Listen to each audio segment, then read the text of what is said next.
Hungry? You might not be after this. Here are 19 reasons to watch Thinner. Hi everyone, welcome to my channel. I'm Dave Musson, at Dave Musson on Instagram, and this is a place where I talk to you about all things Stephen King. And in this video, we're continuing our walk through the movies and adaptations of Stephen King's work, and we're up to 1996 and Thinner, the adaptation of the Richard Bachman novel from 1984. Of course, Richard Bachman is Stephen King. And I'm going to give you 19 reasons to watch this piece of body horror directed by Tom Holland and starring Robert John Burke and Joe Mantegna, among other people. Do have a look in the description for links to my Stephen King quiz book, to my fiction, to my newsletter, to the Constant Writers podcast, and if you want to check out any of those, I would very, very much appreciate it. And if you're worried about spoilers, worry not, because as I always do with these videos, any reasons for you to watch this film that might spoil a first-time watch, I will hide behind a spoiler alert at the end of the list, so you've got an opportunity to bail. You can either leave completely at that point, or you can use a timestamp in the description to just skip to the outro and come and say bye with me. So, does that sound alright? As I said, this is an adaptation of a Bachman book, and this makes it, at least at the time of recording, the second and so far last adaptation of a Bachman story after 1987's The Running Man. None of the others have been adapted as yet. As for this one, well, it's certainly something, and we'll get into that in the 19 reasons. Now, if you want to watch Thinner, if you're in the US at the time of recording, it is streaming on Max, but otherwise you can pick it up either renting it or buying it on a bunch of different places, including right here on YouTube. Okay, I think that's enough of an appetizer. Let's dig into this and just indulge ourselves, shall we? Here are 19 reasons to watch Thinner.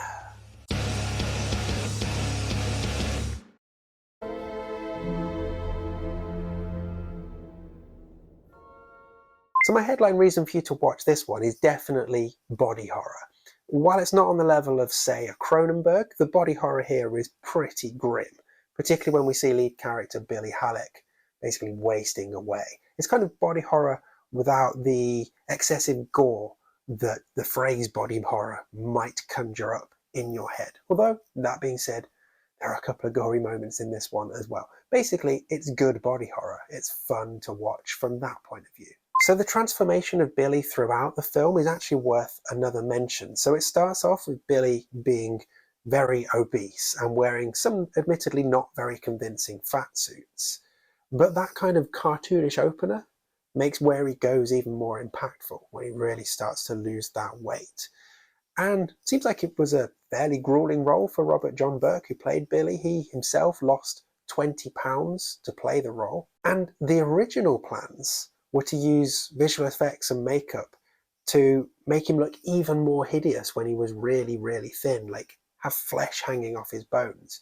But ultimately, the crew basically bottled it because they thought it would be too gross. So it turns out that director Tom Holland spent 6 years trying to make this film happen. And one of the big delays on it was that there was a lot of concern among those involved that people would interpret this as a kind of disparaging look at the AIDS epidemic. So yeah, there was concern that people would view it as a retelling of the AIDS epidemic, whereas now, when you watch it almost 30 years on, instead it just comes across as incredibly fat-phobic and racist against Romany people as well at the same time. Yeah, it's not aged very well. That being said, there are some good moments in this, as long as you don't take it too seriously.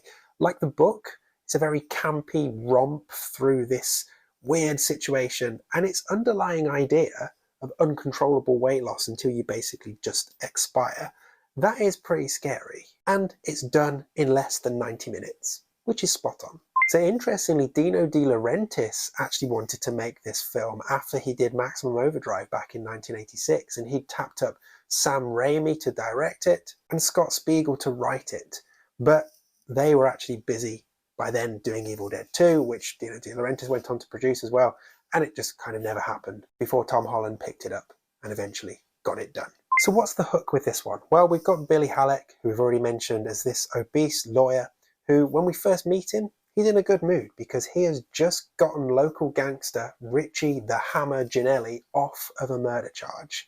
So Ginelli kind of sees him as a guy who he owes a favour to. But at the same time as this, a bunch of Romany travellers have moved into the town where Billy lives, and they've set up doing what they normally do, and the townspeople don't particularly like it. Anyway, we fast forward a couple of nights, and Billy and his wife have been out for a meal, and his wife's getting increasingly frustrated that he just can't take his mind off food. I can't help it, Heidi. All I think about is food. So she tries to help by giving him a blowjob while he's driving. Unsurprisingly, that's a bit distracting, and, well, he's distracted to the point, is Billy, that he runs over and kills an old woman from the group of Romany people. Bad news for Billy, you'd think. However, he's very well connected, and basically he gets off because there's some slightly dodgy testimony from the local police officer, and the judge, who is Billy's golf-playing buddy, well, he's hardly inclined to send Billy to prison. Outside the court, an old man from the Romany people, Tadeusz Lemke, who Billy thinks is the husband of the person that he ran over, he's not happy. He comes up to Billy, strokes his face, and whispers one word. Thinner. And from that point on, Billy starts to lose weight rapidly. At first, he's happy because he's been trying to lose weight. His wife literally has a spreadsheet charting his weight, which is lovely. But then it becomes problematic because he's losing too much weight. And then he sees what's happened to the judge and the police officer. They've had their own curses put on them as well. The judge is turning into a human lizard, and the police officer's face is erupting like the surface of the moon. And Billy starts to panic. And he learns that the only way he can get rid of this curse is to get that old man, Tadeusz, to remove it from him. And Tadeusz Lemke is not inclined to do that at all. So Billy calls in his favour from Ginelli. And, well, then it becomes a question of who's going to break first, Billy and Ginelli or the Romany people. So let's look at the cast. Robert John Burke as Billy is bad. I mean, the physical transformation stuff, that's kind of impressive, sure, but he spends the first half of the film basically looking stoned, and the rest of the film looking tired and sad and bored. Like, it is not good. Not at all. So Michael Constantine as the old man Tadeusz is okay. He's kind of as cartoonish as that character needs to be. But the Romany people on the whole are not very sympathetically represented here. Like, Carrie Wurra as Gina is undoubtedly hot, but also clearly just there to be ogled, to be objectified. Like, it's a very problematic way of representing Romany people in a movie. Even a movie that was put out 30 years ago still feels like it wouldn't have been cool when it came out.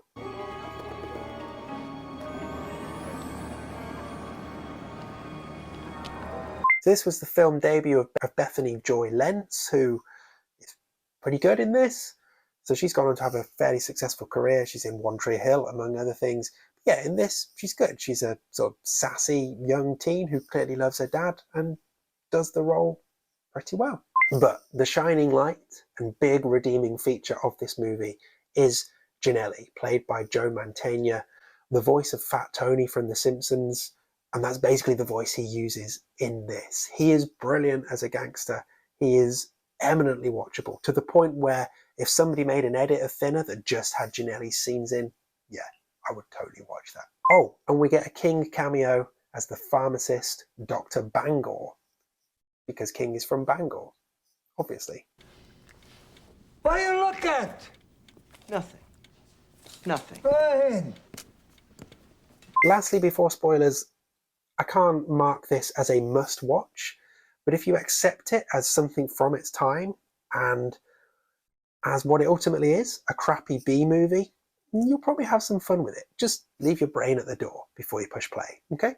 Okay, from this point onwards, we're going to be talking about similarities between this movie and the book. I'm going to pick out some of my favourite moments, some of my favourite scenes, and that might upset a first-time watch. So if you want to skip to the end, then you'll find the timestamp for the outro, or if you want to bail altogether, then you absolutely can, and do come back soon. But otherwise, stick around, because I've got a few more reasons for you to watch Thinner coming right up. So this one is pretty faithful to the book. The ending's a bit different, and I'll come on to that with my ending, my final point. The main difference I spotted was the fate of Ginelli. So in the book, Ginelli absolutely does not make it. Billy finds his severed hand in his car and then later reads a news article about how he has been shot to death with a catapult, which is the weapon of choice of Gina. In the movie, well, we can assume he survives. He just kind of exits stage left with very little ceremony, and it's a bit of an unsatisfying way to say farewell to the highlight of the movie. But hey, at least he makes it out. So there are a few shots and moments I do want to shout out, starting off with when we see what the Romany people do to Ginelli's lookout person, leaving him dead and stuffed with a chicken in his mouth. That's pretty cool. Likewise, when we see what's happened to Billy's wife after she has the cursed strawberry pie. Very gross, very fun. Strawberry pie. I also love the scene from the carnival during Billy's nightmare where there's this shot of him with the big wheel, Ferris wheel spinning behind him. It just looks really cool. And I'm simple like that sometimes. Oh, and it's also great when we get to see the other curses. So the judge and the police officer, yeah, totally gross, both of them. Disgusting and fun. But my favourite scene, it has to be the blowjob car accident.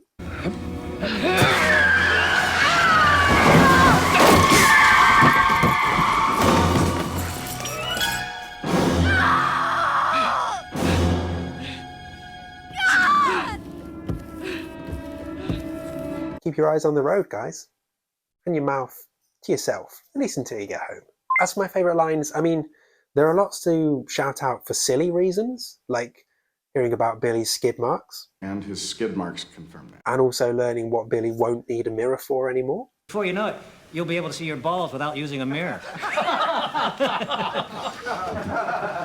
Although, side note on that, does golf really make you so sweaty that you have to get full on naked and shower with all of your buddies afterwards?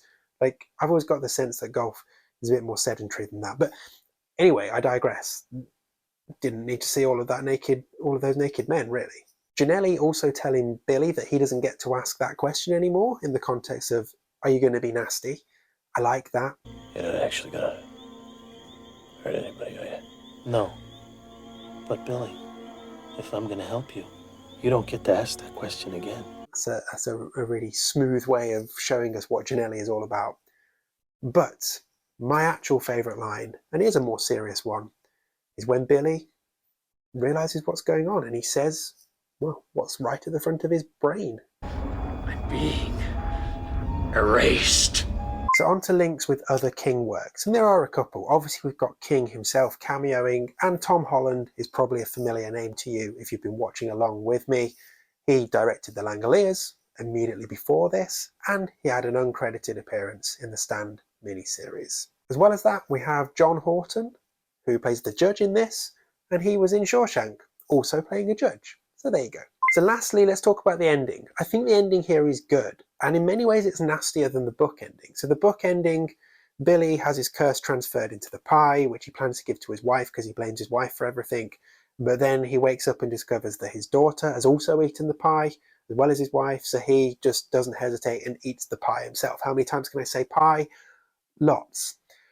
In the movie, he gets the cursed pie with his curse in. He gives it to his wife and successfully does away with her. But his daughter also does eat the pie. And we're at the point where he's potentially going to eat the pie himself. Pie, pie, pie, pie. And then the doorbell rings and it's the doctor. And he, in the movie, Billy thinks that the doctor has been fucking his wife. So, at the end of the movie, he invites the doctor in to feed him the pie and get that last bit of revenge. Presumably not eating it himself either. It's kind of satisfying. It works for the screen. I think both endings are good. And apparently the original ending of the movie was the book one, and test audiences hated it. So they went with this one instead. And yeah, it's good. Nasty. Nice little sting in the tail at the end of a silly movie. However, that ending is ruined by the very last line of dialogue, where he calls the doctor White Doctor from town. Like, why is it at this point that Billy is calling everybody the white so-and-so from town? He is still the white man from town. White doctor from town. He has not become a Romany person just because he's eaten the pie or because he owns the pie. I'm saying pie again a lot. Anyway, my point, the ending, really good until that last line of speech, which is just like, no, no, no.